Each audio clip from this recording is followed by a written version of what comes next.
Assalamualaikum warahmatullahi wabarakatuh. Perkenalkan, nama saya Aliananda dari kelas PSTIA dan NPM 2150141. Di video kali ini saya akan menjelaskan materi tentang teori bahasa dan automata.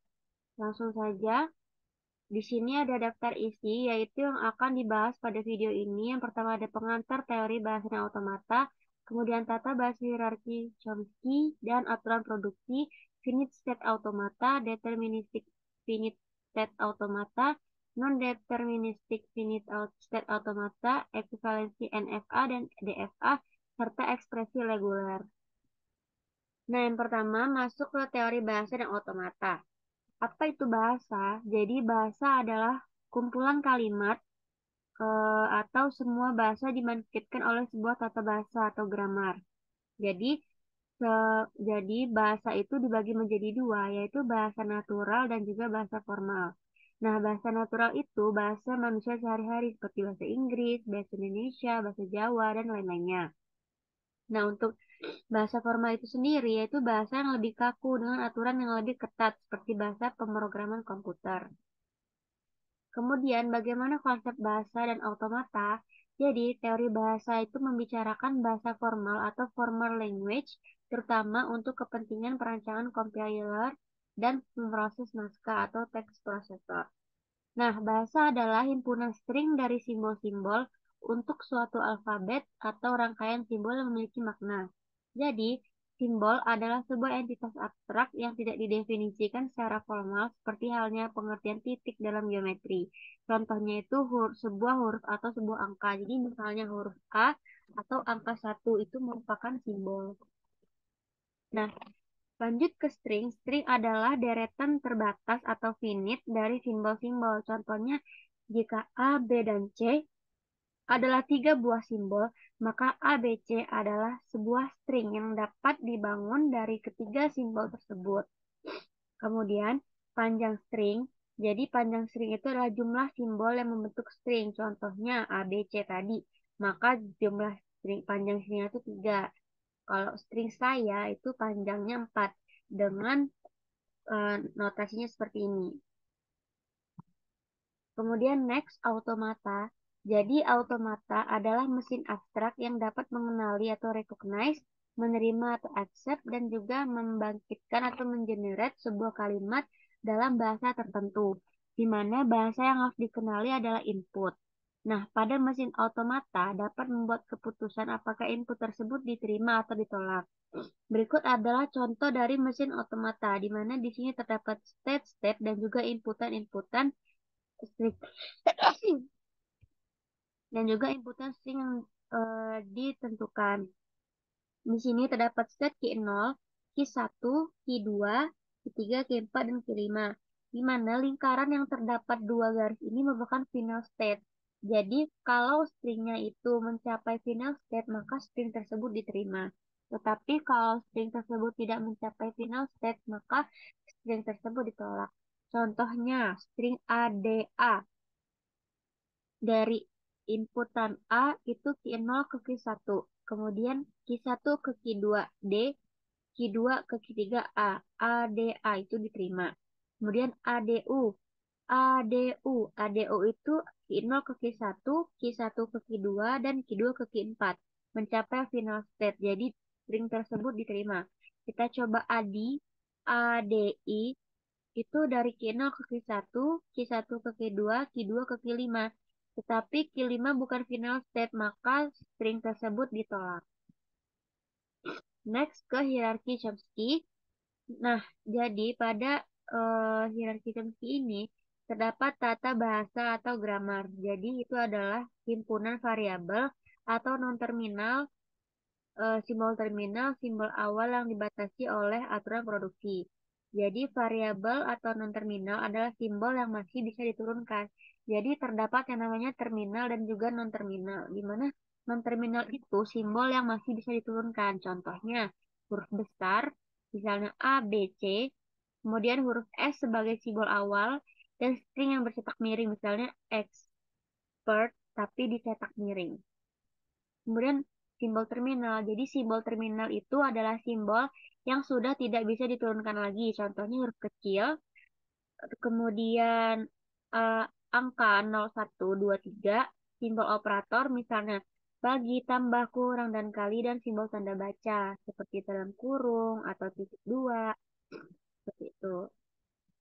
Kemudian ada aturan produksi. Nah, aturan produksi itu merupakan pusat tata bahasa yang menspesifikasikan bagaimana suatu tata bahasa melakukan transformasi suatu string ke bentuk lain, dan melalui aturan produksi didefinisikan suatu bahasa yang berhubungan dengan tata bahasa tersebut. Nah, misalnya eh, satu T, ini harusnya tanda strip seperti ini, tanda panah A. Jadi dapat dibaca T menghasilkan A. Kemudian grammar atau G itu didefinisikan sebagai pasangan 4 tupel, yaitu VT, V, S, dan T. Nah, di mana VT itu himpunan simbol-simbol terminal atau alfabet, V itu himpunan simbol-simbol non-terminal, S, SIV itu simbol awal atau simbol start, dan P itu himpunan produksi. Nah, di sini terdapat penggolongan bahasa sesuai mesin pengenal bahasa atau otomata menurut Noam Chomsky, di mana terdapat 4 tipe bahasa, yaitu ada tipe 0 atau unrestricted atau past structure atau natural language, di mana mesin otomatanya itu mesin Turing dan aturan produksinya tidak ada batasan.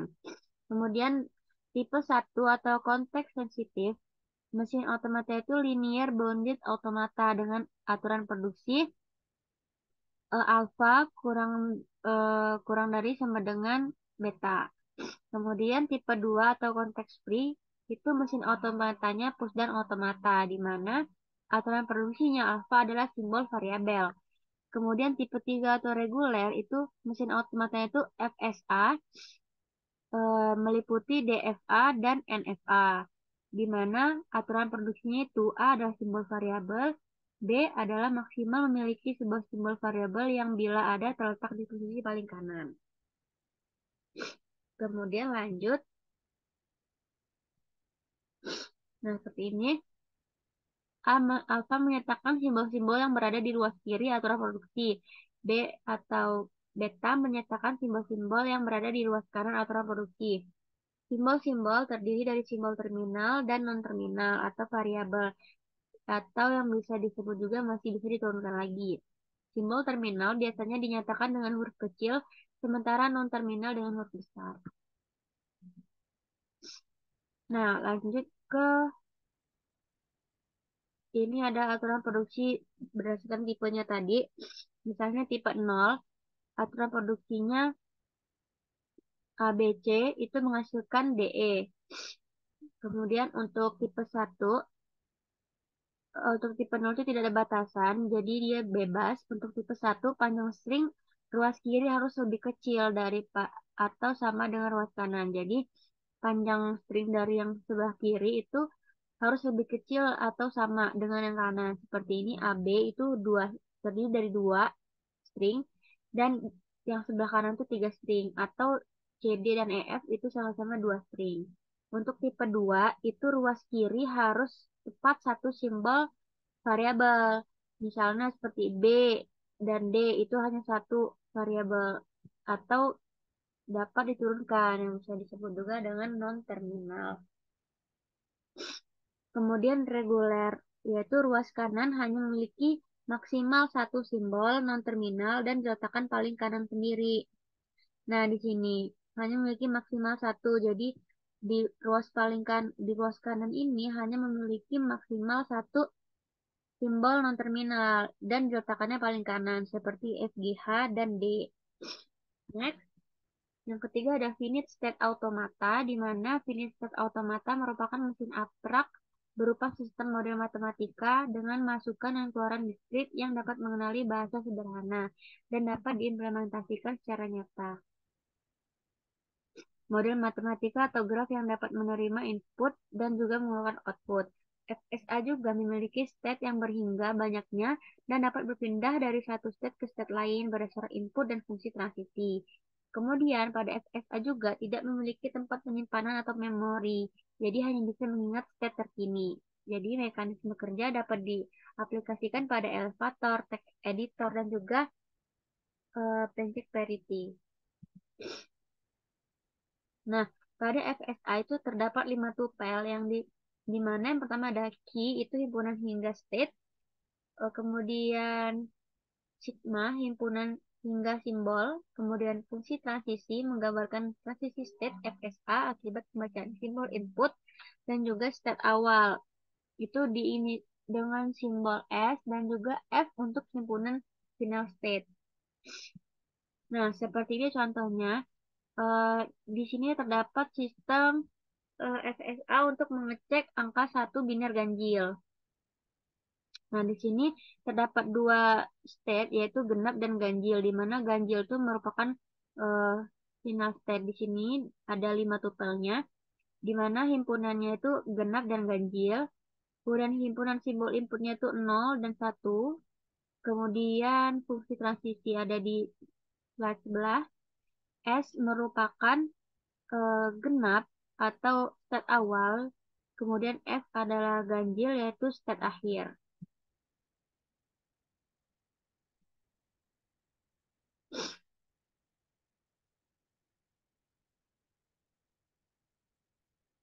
Nah, kemudian lanjut ke deterministic finite automata, di mana DFA itu adalah automata berhingga yang pasti, tetap atau tertentu, di mana DFA itu tuh dari suatu state dapat tepat satu state berikutnya untuk setiap simbol masukan yang diterima. Contohnya seperti ini. Jadi pada DFA itu eh, inputannya itu tepat satu ke step berikutnya. Jadi misalnya dia diinputkan satu, dia hanya ke satu step berikutnya. Beda dengan NFA. Nah, di sini pengujiannya itu untuk menerima bit string dengan banyaknya 0 genap serta banyaknya 1 genap. Kita lihat di sini ada 4 state, Q0, Q1, Q2, dan Q3, di mana Q0 menjadi start sekaligus final step-nya. Di sini ada key itu Q0, Q1, Q2, Q3, kemudian fungsi inputannya itu ada 0 dan 1, kemudian step awalnya itu Q0 dan juga step akhirnya Q0. Nah, kita coba string 0011 di sini diterima apakah benar. Yang pertama dari Q0 diinputkan 0, berarti ke Q2, kemudian diinputkan 0 lagi, berarti ke Q0, kemudian diinputkan 1 ke Q1, dan diinputkan lagi 1 ke Q0. Karena dia berakhir di final state, maka dia diterima. Kemudian kita coba untuk 10010. Jadi yang pertama inputkan 1, dia ke Q1, 0 ke Q3, 0 lagi ke Q1, kemudian 1 ke Q0, dan 0 ke Q2. Karena dia berakhir di Q2 dan itu bukan final state, maka string ini ditolak. Kemudian bit string ini ditolak. Kemudian berikut adalah fungsi transisinya. Jika Q0 diinputkan 0, dia akan ke Q2. Q0 diinputkan 0, dia akan ke Q2.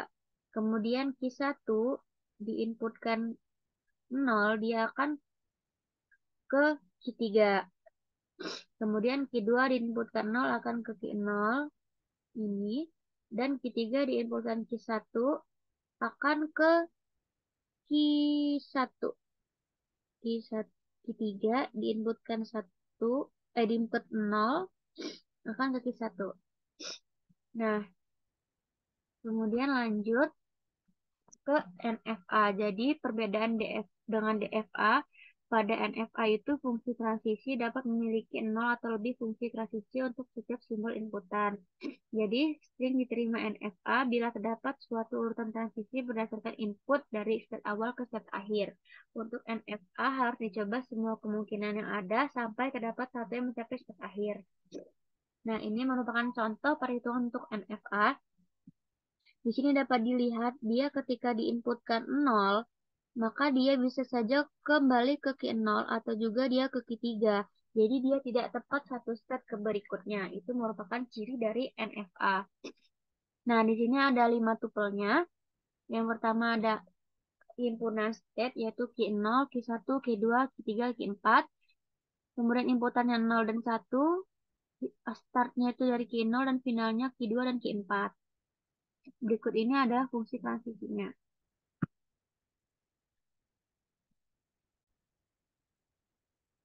Kemudian lanjut ke ekuivalensi NFA dan DFA.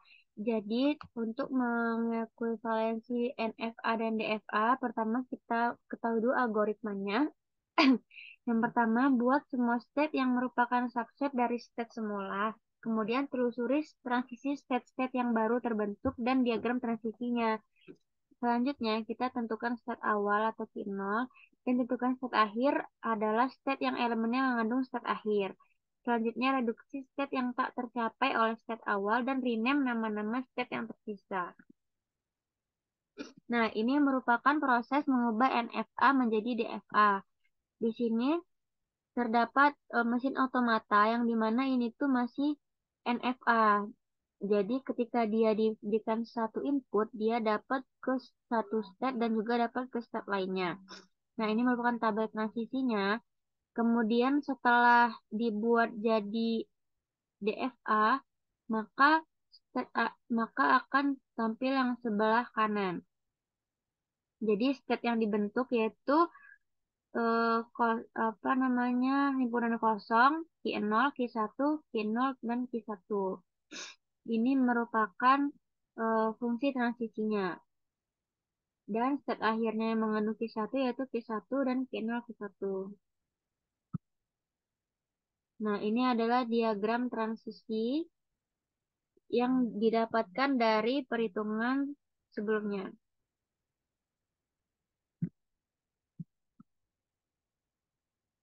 Seperti ini. Dia terdapat himpunan kosong dan diagram transisinya. Selanjutnya ke ekspresi reguler, di mana ekspresi reguler itu adalah operasi reguler yang digunakan untuk membentuk suatu bahasa atau language. Nah, operasi reguler itu ada 3, di mana notasinya seperti yang ada pada gambar. Ini merupakan contoh perhitungan dari 0 union 1 dan 0 asterik. Nah, maksudnya jadi 0 union 1 itu himpunan 0 union himpunan 1. Jadi untuk yang asterik itu semua string anggotanya simbol 0. Nah, dari operasi ini itu dapat menghasilkan 00, 10, 000, 100, 000, 100. Jadi maksud dari bintang ini dia harus ada minimal 1 untuk string 0 atau simbol 0. Nah, seperti ini. Jadi contoh ekspresi reguler untuk eh, string 0 dan 1. Contohnya asterik 0 asterik 1 0 asterik. Di mana ini memiliki tepat satu simbol 1 artinya. Nah, untuk yang selanjutnya itu memiliki sekurangnya satu angka 1. Jadi nanti string yang dihasilkan itu tidaknya memiliki sekurangnya angka 1 itu ada 1. Kemudian untuk ekspresi nomor 3 itu memiliki substring 001. Harus memiliki ada string 001. Kemudian untuk nomor 4 itu panjang W adalah kelipatan 3. Untuk nomor 5 itu eh, dari operasi ini menghasilkan string 01 dan 10. Untuk nomor 6 itu menghasilkan string epsilon 0101. Seperti itu. Nah, mungkin itu saja yang dapat saya jelaskan. Kurang lebihnya saya mohon maaf. Wassalamualaikum warahmatullahi wabarakatuh.